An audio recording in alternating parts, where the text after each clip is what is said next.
les amis, Mbaflix, on se retrouve. L'été commence, le mercato commence bien. C'était inattendu. Dans l'épisode d'avant, le Mbaflix 2023, on avait Kylian Mbappé qui aurait envoyé une lettre au PSG annonçant qu'il ne prolongerait pas. Et là aujourd'hui, on va bien déchiffrer tout ça parce qu'aujourd'hui, il y a une réponse d'Mbappé publique. Et c'est drôle parce que deux choses me reviennent en tête. Premièrement, on a l'idée de tout vouloir calculer à la moindre miette. Je vais pas vous mentir, je trouve que il y a des choses qui ne se font pas. Je parle par rapport à Paris, par rapport à de Mbappé à Paris.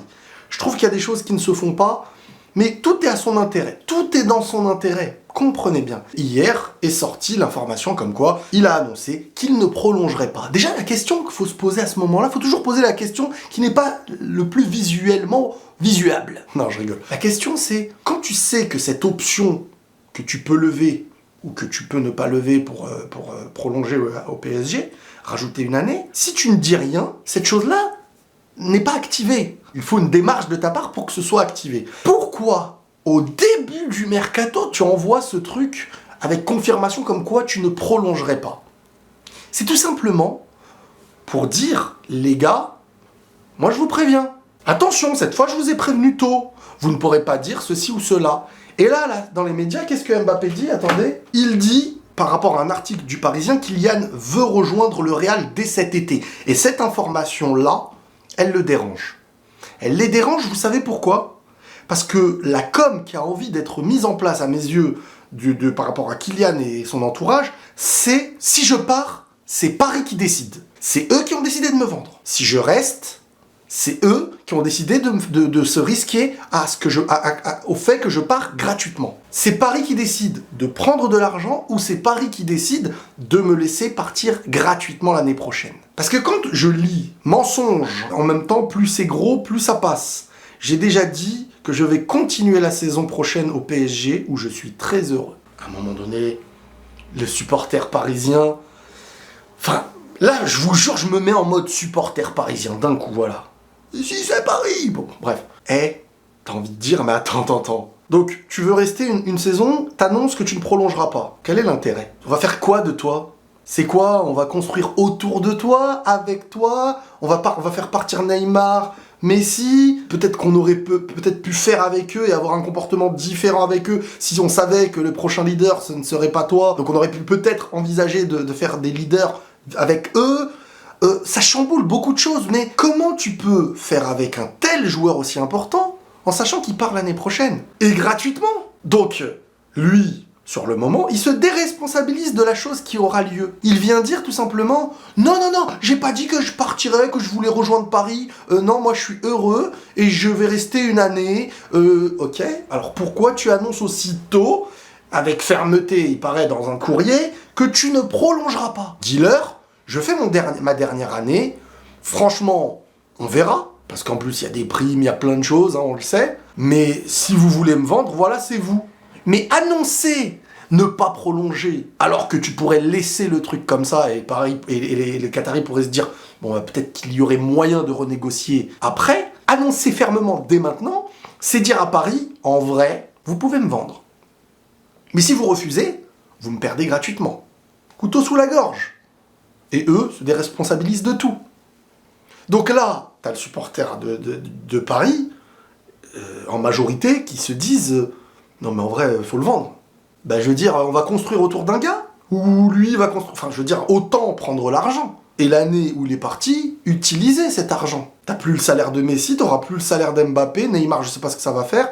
Tu vas prendre un 150 à 200 millions sur Mbappé, et tu ne risques pas de le perdre gratos l'année d'après alors qu'il te l'a annoncé. Parce que s'il part gratuit l'année d'après, tu ne pourras plus lui remettre sur le dos le truc. Donc moi, ça m'étonnerait pas que ce soit tout simplement un plan parfait de Kylian pour partir à la fois sans la responsabilité de se battre pour partir, et à la fois, en fait, il est gagnant dans les deux cas. Il a annoncé qu'il ne prolongerait pas, et il met le couteau sous la gorge au PSG. Mais tu te demandes pourquoi tu dis je suis heureux, pourquoi à un moment donné il faut être honnête, à un moment donné il faut arrêter ce visage de com qui veut se déresponsabiliser de tout, se déresponsabiliser de tout. Là, s'il se met à parler publiquement, et vous verrez, parce que je crois que jeudi il va parler, j'en suis convaincu, bah écoutez, moi, j'ai dit que je resterai à Paris. Le club fait ce qu'il veut. Il peut pas dire autre chose avec ce qu'il vient de dire. Moi, j'ai pas envie de partir cette année. Je n'ai pas dit que j'allais partir. Si je suis amené à partir, c'est que c'est Paris qui va me vendre. Donc lui, en fait, il a trouvé le cheat code d'une certaine façon là. C'est-à-dire, non, moi je veux rester. Moi, je vous ai dit, moi je suis heureux l'année prochaine. Mais oui, mais alors, attends. Tu veux rester, t'es heureux. Mais pourquoi une année? Et pourquoi tu refuses à tout prix la prolongation? T'es heureux? Ou t'es pas heureux? Ou t'es heureux de continuer, de terminer, de prendre ce qu'il y a à prendre et d'envisager ailleurs. Envisager ailleurs n'est pas un problème. On a le droit. Et s'il avait été honnête, là, en disant, écoutez, franchement, voilà, j'ai prolongé, j'ai essayé. Déjà, on va pas se mentir. La prolongation de l'année dernière, moi, je vous le disais, les gens pensaient que c'était par haine que je le disais. Ce qui le retient, c'est pas le projet. Ce qui le retient, c'est le pouvoir qui lui a été donné, c'est l'argent, c'est tous ces trucs-là. Et lui, il était tout bénef, parce que d'une certaine manière, il se dit, je prends tout ce qu'on me donne en avantage, et si je suis amené à partir l'année prochaine ou l'année d'après, bah je suis encore jeune et j'aurai à la fois mon rêve d'être au Real. Mais c'est pas réglo, et à un moment donné, la question même de cette manière de faire peut se poser à Madrid, en se disant, mais attends, ce fonctionnement peut être dérangeant. Cette manière de faire qui est parfois même considérée très vicieuse. J'imagine, moi je me mets à la place de Paris. Alors, eux, ils ont leur tort, hein, les Qataris, Nasser et tout, d'avoir fait ce forcing à tout prix pour le garder, avec un Macron, tu sais pas quels sont les intérêts politiques derrière qui ont été utilisés. Mbappé, il n'avait pas le choix l'année dernière. Il s'était prolongé, ou faire une guerre, on dirait. Et avant la Coupe du Monde, c'était hors de question pour le PSG de le perdre. Donc est-ce que, au final, le mec prolonge sans vouloir prolonger? Est-ce qu'il prolonge pas pour le foot, pas pour le club, pas pour le sportif? Ce qui fait tâche aujourd'hui, c'est dans une saison où les supporters ont terminé Messi, ont terminé Neymar, et au final, tu te rends compte que le gars, je suis heureux, machin, truc, mais je vous annonce que je prolongerai pas. Hein. Oh, ça y est, mais t'es heureux? Oh, je suis trop heureux, là, franchement. Ah non, moi, je reste jusqu'au bout, moi. Je veux gratter jusqu'à la dernière seconde, là, tellement j'aime Paris, hein. Alors, quand t'annonces aussitôt que tu partirais pas, laisse-toi le choix de réfléchir. Laisse-toi le temps de réfléchir. Non. Bizarrement, ça veut dire quoi? Je vous mets dos au mur. Les Qataris, l'émir, Nasser, Paris, vous êtes dos au mur. Vous me perdez gratuitement parce que là, j'ai promis que je partirais.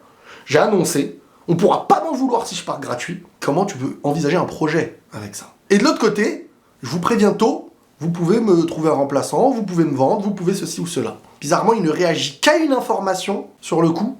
C'est l'information dans sa volonté de départ. Il veut pas que les gens pensent qu'il veut partir, parce que ça casserait tout le sentiment de com. C'est mon sentiment, c'est comme ça que je le vois. Cette volonté d'être maître de toutes les situations, c'est souvent la manière de faire, j'ai l'impression. Maître de toutes les situations en disant « je ne veux pas qu'on puisse croire ou me faire dire que j'ai demandé à partir ». Non, si je pars, peut-être que ça m'arrange, mais je vous le dirai pas. Mais si je pars, c'est vous qui décidez de me vendre. Et si je reste, je vous ai dit que je pourrais partir gratuit. C'est même pas que je vous ai dit que je pourrais partir gratuit, c'est que je vous ai annoncé que je ne prolongerai pas. Et Paris, dans un sens, se dit, on n'a pas envie de le laisser gagner aussi facilement. On n'a pas envie, si c'est un plan entre le Real et lui, de nous la faire à l'envers. Donc là, il y a une guéguerre en interne. De quelle manière ça va se passer? Deux options. Soit ils vont tout faire pour le bloquer au Real Madrid, en essayant jusqu'au bout de l'envoyer à MU, parce que MU est racheté, ou va être racheté par les Qataris aussi. Mais je pense pas qu'Mbappé, soit il reste, soit il va au Real, je pense. Mais l'autre option, c'est prendre une grosse somme au Real Madrid, sauf que le Real peut aussi jouer, mais c'est à double tranchant, avec Paris dans l'idée de se dire, bon bah alors au pire on l'attend gratuit. Ou alors on donne une somme, voilà, qui ne sera pas une dinguerie, mais à la fois Mbappé laisse de l'argent à Paris. Donc si Mbappé s'en va maintenant, il aura le mérite à ses yeux, et dans l'image qu'il donne, d'avoir laissé de l'argent à Paris parce qu'il a annoncé tôt sa volonté de ne pas prolonger. S'il reste, il n'y est pour rien. Donc c'est je vais pas dire un coup de maître, c'est pas très sain, c'est pas très cash, honnête à mes yeux, c'est une volonté encore une fois d'être maître de toutes les situations. Mais bon, que voulez-vous? Donc voilà un petit peu ce que j'interprète vis-à-vis de tout ça aujourd'hui. Ah, il va y avoir de l'info à gogo. On va aussi, je pense, faire une vidéo dans l'idée de s'il vient au Real cette année, comment le Real jouerait. Mais on en est loin encore, hein, parce que comme je vous dis, déjà il y a cette guerre entre le PSG là et Mbappé et tout. Comment Paris va réagir à ça? On s'en fout, tu restes jusqu'au bout. Mais le problème aujourd'hui, c'est que tu dis si on reste jusqu'au bout, on joue son jeu. Parce que tous les avantages, des primes et tout qui vont être donnés, il va les prendre. Et de l'autre côté, on se dit, bon, on va être un vrai club cette fois-ci, et on va le vendre. Mais là, tu te dis peut-être qu'ils font on fait exactement ce qu'ils nous demandent en vrai. Comment ils vont réagir? Moi, si j'étais eux, à un moment donné, je me dis, on va arrêter de faire tourner tout autour de ce garçon, et venez, on construit un club de football. Ce que réclament les supporters depuis 1000 ans. Maintenant, on verra, parce qu'il va s'en passer des choses. Prenez tous soin de vous, les amis, et la paix sur vous.